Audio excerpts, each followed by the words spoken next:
오늘 봉독한 창세기 21장 22절로 34절 말씀에 근거해서 영향력 있는 그리스도인이라는 제목으로 말씀 나눕니다. 사람들은 누구나 할 것 없이 좋은 모습으로 보여지는 것을 원합니다. 아무도 자신의 장점과 약점을 흠보고 다니는 사람을 좋아할 사람은 한 사람도 없을 것입니다. 아니, 자신을 흉보고 다니는 사람에게 찾아가 난리를 치며 따질지도 모릅니다. 누가 그런 소리 한 번 얇고 삼자되면 하자고 하며 언쟁할지도 모릅니다. 사람들은 약점이나 핸디캡이 드러나는 것을 좋아하지 않습니다. 그래서 할 수만 있으면 있는 그대로보다는 살을 붙이고 가장에서 되도록이면 좋은 모습만을 보여주려고 합니다. 그러나 성경은 다릅니다. 성경은 있는 그대로의 모습을 보여줍니다. 성경에 등장하는 인물들을 보면 실수하면 실수한 그대로, 범죄하면 범죄한 그대로, 잘하면 잘하는 그대로, 못하면 못하는 그대로로 보여줍니다. 오늘 본문에 등장하는 아브라함을 보십시오. 우리는 피상적으로 아브라함 하면 그는 믿음의 조상으로 위대한 사람이어서 그는 우리와 다른 삶을 살았어라고 생각합니다. 이 말은 어느 정도까지는 맞는 말이지만 100% 맞는 말은 아닙니다. 분명히 아브라함은 우리와 다른 삶을 살았습니다. 믿음의 조상이라 칭찬받을 만한 삶을 살았습니다. 그러나 사실 그에게도 허물이 있었고 실패와 실수도 많이 했습니다. 그가 하나님의 명령에 순종하여 고향 땅으로 떠나 가나안 땅으로 이주해 왔습니다. 그런데 가나안 땅에 흥년이 들자 그는 먹고 살기 위해서 애굽으로 내려갔습니다. 가나안 땅을 떠나지 말고 그대로 눌러 있어야 함에도 불구하고 그는 그렇게 하지 않고 이방 땅으로 이주해 간 것입니다. 그리고 그곳에서 그는 자기 목숨 하나 건지기 위해 자기 아내 사라에게 이렇게 말합니다. 창세기 12장 12절과 13절 보겠습니다. 애굽 사람이 그대를 볼 때 이르기를 이는 그의 아내라 하여 나는 죽이고 그대는 살리리니 원하건대 그대는 나의 누이라 하라. 그러면 내가 그대로 말미암아 안전하고 내 목숨이 그대로 말미암아 보존되리라 하니라. 여러분, 이 말을 들으면서 어떤 생각이 듭니까? 아브라함이 어떤 남자라는 느낌이 듭니까? 겁쟁이 인간, 옹졸한 남자, 남자 망신 다 시킨 남자, 이런 한 생각이 들지 않겠습니까? 그런데요, 그의 실수는 이것으로 끝나지 않습니다. 하나님께서 약속하신 아들을 아내 사라가 낳지 못하자 끝까지 인내하지 못하고 요정인 하갈을 취해 이스마엘을 낳았습니다. 결국 하갈 사이에서 낳은 이스마엘과 나중에 사라 사이에서 낳은 이삭 사이에 갈등이 생기게 되어 가정에 큰 어려움에 생기기도 했습니다. 그리고 4,000년이 흐른 오늘날에도 이삭의 후손인 이스라엘과 이스마엘의 후손인 아랍 사람들 사이의 전쟁이 끝이지 않고 있습니다. 이것은 다 아브라함이 하나님의 약속을 인내함으로 기다리지 못한 결과입니다. 아브라함이 실수는 이것뿐 아닙니다. 창세기 20장을 보면 아브라함과 사라가 남쪽 지방인 그랄 땅으로 이사했는데 그곳에서 그랄 왕 아비멜렉을 만났습니다. 그때 아브라함은 또다시 자기 부인을 누이라고 속이는 잘못을 저질렀습니다. 그때 아비멜렉은 사라가 정말로 아브라함의 누이인 줄 알고 자기 부인으로 삼았다. 나중에 하나님께서 아멜렉의 꿈에 나타나서 그 여자를 범하지 말라, 그 여자를 돌려보내라, 그 여자를 범하는 날에는 내가 너를 죽일 것이라고 말씀하셨기 때문에 아비멜렉은 사라를 범하지 않고 다음날로 돌려보냈습니다만, 이처럼 아브라함은 아내에게 몹쓸 짓도 많이 하고 실수도 많이 하고 사랑과 하나님 앞에 부끄러운 짓도 많이 했던 사람이었습니다. 그럼에도 불구하고 그로부터 배울 것이 있습니다. 비록 과거 그가 연약한 인간의 모습으로 살았지만 오늘 본문에 보면 그의 탁월함이 몇 가지가 있습니다. 첫째로 아브라함은 하나님과 함께 하는 사람이었습니다. 비록 그가 실수도 하고 범죄도 했지만 그는 누가 뭐라고 해도 하나님과 동행하는 사람이었습니다. 22절 보겠습니다. 그때 아비멜렉과 그 군대 장관 비골이 아브라함에게 말하여 이르되 내가 무슨 일을 하든지 하나님이 너와 함께 계시도다. 여러분, 이것은 굉장히 중요한 말씀입니다. 아브라함 그가 스스로 나는 하나님과 함께하는 사람입니다라고 말한 것이 아니라 그날 왕 아비멜렉과 군대장관 비골이 아브라함을 향하여 당신은 하나님과 함께한 사람입니다라고 인정한 것입니다. 사실 아비멜렉과 비골은 블레셋 사람들입니다. 그들은 아브라함보다 힘이 있는 사람들입니다. 그들은 최고 권력자들이었습니다. 당시 최강국인 블레셋을 대표하는 사람들이었습니다. 그런데 그들이 아브라함을 찾아와서 내가 무슨 일을 하든지 하나님이 너와 함께 계시도다라고 말한 것입니다. 이것은 일반적인 말이 아닙니다. 이것은 칭찬이요 영광입니다. 하나님의 사람들에게 가장 영광스럽고 가장 기쁨의 순간은 믿지 않는 사람들로부터 이런 말을 들을 때입니다. 내가 보니 당신은 무슨 일을 하든지 하나님이 당신과 함께 하십니다. 바로 이것이 성도의 사인, 표징입니다. 예수 그리스도를 믿는 하나님의 백성들은 어디를 가든 무엇을 하든 어떤 환경에 있든 다른 어떤 말보다 내가 보니 당신은 무슨 일을 하든지 하나님이 당신과 함께 하십니다라는 이 말을 들어야 합니다. 요셉이 인신매매범에 의해 애굽의 편류가 종살이할 때 그의 삶에 대해서 기록한 말씀이 창세기 39장 2절과 3절에 있습니다.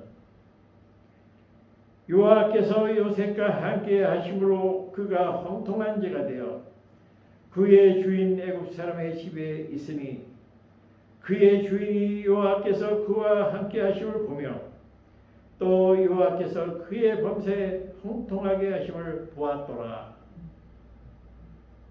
그의 주인인 보디발은 하나님께서 요셉과 함께 하심을 보았다는 것입니다.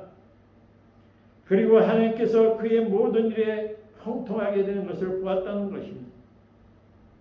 여러분, 우리 그리스도인들이 세상 사람들과 다른 점을 아십니까? 세상 사람들과 우리들의 차이점을 아십니까? 세상 사람들은 하나님과 함께하지 않지만 우리 그리스도인들은 하나님과 함께하는 사람들입니다. 세상 사람들은 자기들의 능력과 지혜와 힘을 의지하며 살아가지만 우리 그리스도인들은 하나님을 믿고 하나님을 의지하며 하나님과 동행하며 살아가는 사람들입니다. 하나님과 함께하는 삶은 하나님의 사람들만 누리는 복입니다. 그런데 우리 주위에 보면 하나님을 믿는다고 하면서도 하나님과 동행하지 않고 하나님을 의지하지 않고 살아가는 사람들이 있습니다. 그러한 사람들은 하나님께서 주시는 풍성한 삶을 누리지 못하는 사람들입니다. 여러분, 플러그가 콘센트에 제대로 꼽아줘야 전기가 통하는 것처럼 영적으로도 우리들의 플러그도 잘 꼽아줘야 합니다. 우리들이 이 땅에서 하나님께서 주시는 복을 누리고 하나님께서 주시는 능력을 경험하려면 하나님께 제대로 꼽아줘야 합니다. 그런데 주위에 보면 하나님 콘센트 대신 세상의 콘센트를 찾는 사람들이 많이 있습니다. 여러분들의 플러그는 어디에 꼽아져 있습니까? 혹시 잘못 꽂혀 있지는 않습니까? 여러분의 플러그가 돈 콘센트에, 여러분의 플러그가 명예 콘센트에, 여러분 플러그가 권력 콘센트에 꼽혀 있지는 않습니까? 여러분의 플러그가 잘못 꽂혀 있다면 가감하게 뽑으시기 바랍니다. 여러분들의 플러그가 세상의 어떤 콘센트보다도 하나님의 콘센트에 꽂혀 있기를 바랍니다. 그리고 여러분, 플러그가 꼽혀 있다고 해서 전기가 전달되는 것이 아닙니다. 전기 스위치를 켜야만 합니다. 우리들의 삶이 하나님의 콘센트에 꼽혀져 있기는 하지만 하나님께 예배하는 일에는 작동을 멈춘 상태로 있지는 않습니까? 하나님을 믿음으로 말미암아 여러분들의 플러그가 하나님의 콘센트에 꼽아져 있기는 하지만 기도하고 말씀을 묵상하며 헌신과 봉사의 일을 함으로 스위치를 켜는 일을 결리하고 있지는 않습니까? 아니면 누군가가 와서 켜주기만을 기다리고 있지는 않습니까? 하나님의 축복과 역사를 체험하기 위해서는 우리의 믿음의 노력이 필요합니다. 하나님께 연결될 스위치를 켜는 일이 필요합니다. 여러분들의 영적인 스위치가 혹시 꺼져 있다면 켜시기 바랍니다. 기도함으로 영적인 스위치를 켜시기 바랍니다. 예배에 최선을 다함으로 여러분과 하나님 사이에 끊어진 영적인 스위치를 켜시기 바랍니다. 하나님의 사람 아브라함은 다른 것은 몰라도 하나님과 함께하는 사람이었습니다. 그가 비록 실수도 많이 했지만 실망스러운 행동도 많이 했지만 그럼에도 불구하고 그는 항상 하나님의 콘센트에 자기 자신의 플러그를 꽂고 살았던 사람입니다. 그래서 블레셋 출신 아비멜렉과 비골의 눈에 아브라함이 하나님과 함께하는 사람이라는 것이 보였던 것입니다. 그래서 그들이 아브라함을 찾아온 것입니다. 아브라함의 삶을 통해서 우리가 알 수 있는 것은 하나님의 사람이란 똑똑하고 유능한 사람을 의미하는 것이 아니라는 것입니다. 하나님의 사람의 특징은 그가 무슨 일을 하든지 어디를 가든지 하나님과 함께 한다는 것입니다. 그리고 그것을 모든 사람들, 특히 불신자들이 볼 수 있다는 것입니다.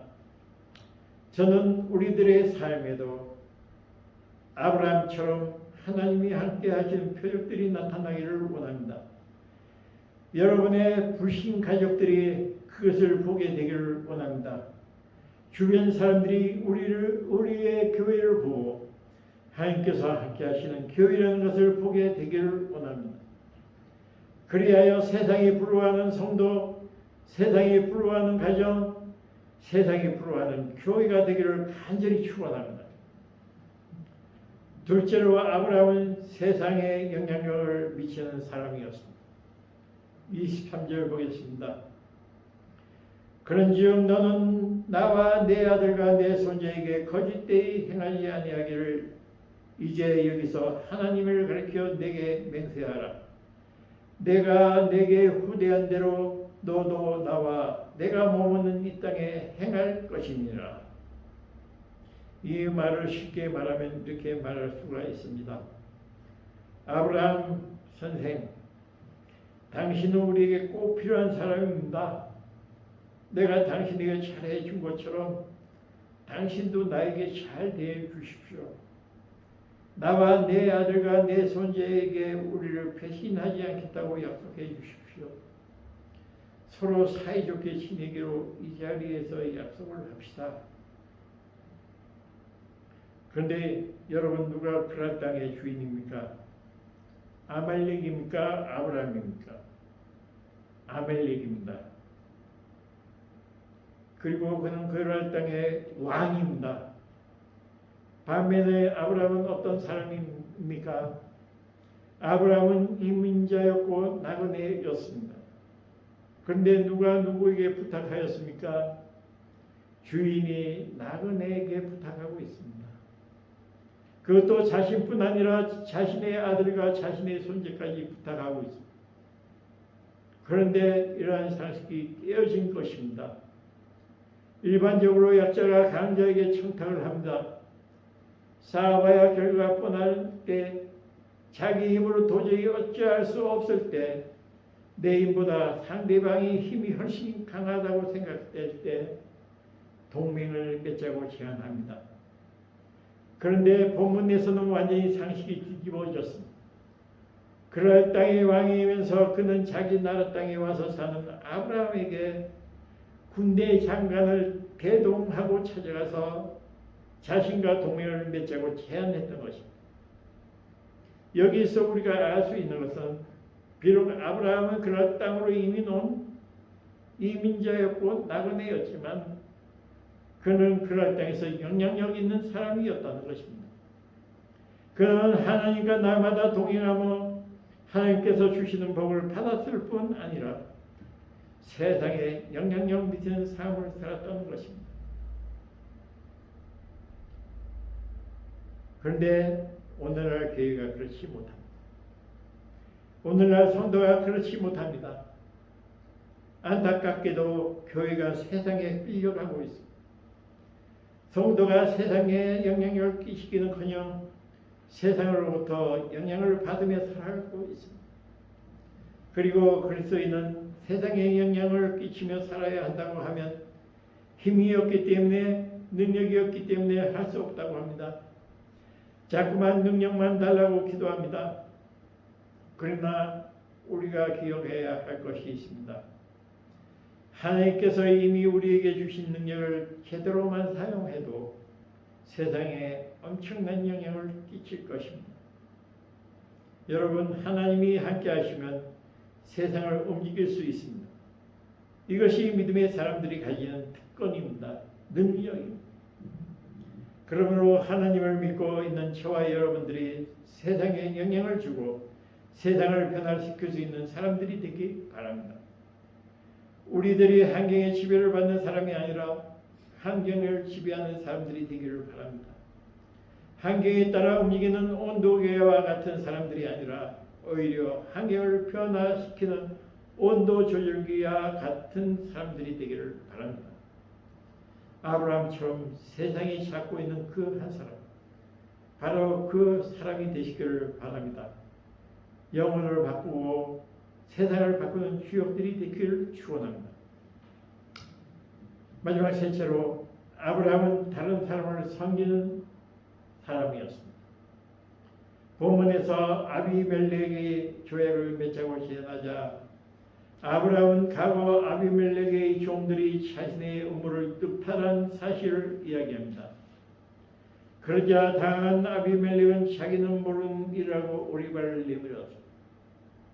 그러자 당한 이때 아브라함은 아비멜렉이 아쉬워서 동맹을 맺자고 직접 찾아왔던 상황이기 때문에 빼앗겼던 의무를 다시 돌려달라고 할 수가 있었습니다. 그러나 그는 그렇게 하지 않았습니다. 오히려 아브라함은 아비멜렉을 잘 대접했습니다. 27절 보겠습니다. 아브라함이 양과 소를 가져다가 아비멜렉에게 주고 두 사람이 서로 언약을 세우니라. 아브라함은 아비멜렉과 동맹을 맺으면서 그가 우물을 빼앗겼지만 그것을 문제 삼지 않고 오히려 아비멜렉에게 양과 소를 주었습니다. 그리고 나서 이상한 행동을 합니다. 그것은 아브라함의 생애에서 놓칠 수 없는 사건입니다. 30절 보겠습니다. 아브라함이 이르되 너는 내 손에서 이 암양 새끼 7을 받아 내가 이 우물 반죽을 삼으라 하고. 아브라함이 무엇을 했습니까? 우물을 팠습니다. 옛날 중동 지방에서 우물을 판다는 것은 매우 큰 일이었습니다. 우리가 사는 뉴질랜드에서는 조그만 땅을 파도 양질의 물이 펑펑 쏟아져 나오지만 팔레스타인 지방에서는 아주 깊이 파야 했습니다. 그런데 초지를 찾아 곧바로 다른 곳으로 일어날 목동이 무슨 이유에서 힘들게 우물을 팠을까요? 그것은 다른 사람을 위해서였습니다. 사막에 우물을 파놓으면 뒤에 오는 누군가 그 물을 먹을 수 있기 때문에 우물을 파기 위해 땀을 흘린 것입니다. 아비멜렉과 그 군대장과 비고는 브엘사베에서 아브라함과 동맹을 맺고 나서 자기들 땅으로 돌아갔습니다. 이제 아브라함만 남았습니다. 그런데 아브라함이 또 이상한 행동을 합니다. 33절 보겠습니다. 아브라함은 브엘세베에 에셀나무를 심고 거기서 영원하신 여호와 이름을 불렀으며. 여러분, 그가 이번엔 무엇을 했습니까? 에셀나무를 심었습니다. 원래 이 나무는 사막의 만나와 동일시 될 수 있는 나무입니다. 에셀나무에 나오는 수액은 목마른 나그네와 여행객들의 목마름을 해결할 수 있는 매우 유용한 나무입니다. 사막에서 이 나무를 만난다는 것은 오아시스를 만나는 것이나 다를 바 없다고 합니다. 아브라함은 사막에서 매우 유용한 이 에셀나무를 심었던 것입니다. 그런데 왜 아브라함이 에셀나무를 심었을까요? 이건 역시 다른 사람을 위해서였습니다. 아브라함은 자기 자신이 에셀나무의 독을 보기 위해서 심은 것이 아닙니다. 오랜 세월이 흐른 후 다른 사람이 그 나무의 독을 보도록 하기 위해서 나무를 심은 것입니다. 우물을 판 것과 마찬가지로 다른 사람을 위해서 에셀나무를 심은 것입니다. 이와 같이 아브라함은 우리에게 귀한 모델이 됩니다. 아브라함은 다른 사람을 필요할 줄 아는 사람이었습니다. 다른 사람을 섬기는 사람이었습니다. 그런데 오늘날 자기만을 위해 우물을 파는 사람이 많습니다. 또한 자기가 판 우물을 자기와 친한 몇 사람만 하고만 마시고 싶어합니다. 또 자기 가족들만을 위해 나무를 심는 사람들이 많습니다. 자기 남편, 자기 아내, 자기 자녀들을 위해서는 목숨까지 내어 놓을 것 같은데 다른 사람을 위해서는 속옷 하나 움직이기 싫어하는 사람들이 현대에 많이 있습니다. 그러나 하나님을 믿는 하나님의 사람들은 그래서는 안 됩니다. 아브라함처럼 누구나 마실 수 있는 우물을 많이 파야 합니다. 다른 사람들의 목마름을 해결해 주기 위해 에셀나무를 많이 심어야 합니다. 사업을 하든지 직장을 다니든지 학원을 하든지 에셀나무를 많이 심어야 합니다. 남을 위해서 나의 가족만을 위해서가 아니라 다른 사람들의 갈증을 지켜주기 위해서 우물을 많이 파야 합니다. 에베소서 2장 10절은 이렇게 말씀하고 있습니다. 우리는 그가 만드신 바라 그리스도 예수 안에서 선한 일을 위하여 지으심을 받은 자니 이 일은 하나님이 전에 예비하사 우리로 그 가운데서 행하게 하려 하심이니라. 우리가 무엇을 위하여 지음을 받았다고 합니까? 선한 일을 위해 지음을 받았습니다. 여기에서 선한 일이란 섬김을 의미합니다.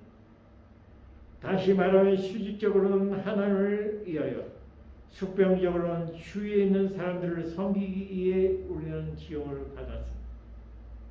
그리고 우리는 섬기기 위해 부름을 받았고 우리는 섬기기 위해 구원을 받았습니다. 그러므로 아브라함처럼 수직적으로는 하나님을 위해서, 숙병적으로는 다른 사람들을 위해서 우물을 많이 파시기 바랍니다. 사업을 하든지 직장을 다니든지 공부를 하든지 그것에 에셀나무를 심으시기 바랍니다. 여러분, 이제 말씀을 맺겠습니다. 아브라함은 한때 아내에게 못쓸 짓도 많이 하고 실수도 많이 하고 사람과 하나님 앞에 부끄러운 짓도 많이 했던 사람이었습니다. 그럼에도 불구하고 그는 하나님과 동행하였고 세상에 영향력을 끼치며 다른 사람들을 섬기던 사람이었습니다. 저는 저와 여러분들에게도 아브라함과 같은 선한 모습들이 있기를 바랍니다. 언제 어디에서 무엇을 하든지 하나님과 동행하는 사람들이 되기를 바랍니다. 또한 세상에 영향력을 끼치며 세상이 여러분들의 덕을 볼 수 있게 되기를 바랍니다. 저는 우리 교회 성도들이 운영하는 사업장들이 잘 되어 타월항간에서 선한 영향력을 행사하기를 매일 세문마다 기도하고 있습니다. 세상 사람들이 경영하는 업체들이 우리 교회 성도들이 운영하는 사업체의 덕을 보고 살아계신 하나님을 체험하게 되기를 기도하고 있습니다. 저는 직장 다니는 분들로 인하여 지금 다니고 있는 직장마다 하나님의 축복이 임하기를 기도하고 있습니다. 또한 지금 공부하는 학생들이 공부 열심히 해서 세상 사람들이 여러분들의 덕을 보고 살아계신 하나님을 체험할 수 있게 되기를 기도하고 있습니다. 저는 정말로 우리 자녀들이, 우리 성도들이 잘 되었으면 좋겠습니다. 하나님의 복을 많이 받았으면 좋겠습니다. 그리고 그 복을 가지고 하나님을 섬기고 세상을 섬기는 데 사용했으면 좋겠습니다. 여러분, 어디를 가든지 무엇을 하든지 그것에 우물을 많이 파서 세상을 살만 나게 하시기를 주님의 이름으로 축원합니다. 여러분들이 어디에 가든지 그것에 에셀나무를 많이 심어 세상을 복되게 하는 여러분들이 되시기를 주님의 이름으로 축원드립니다. 기도하겠습니다.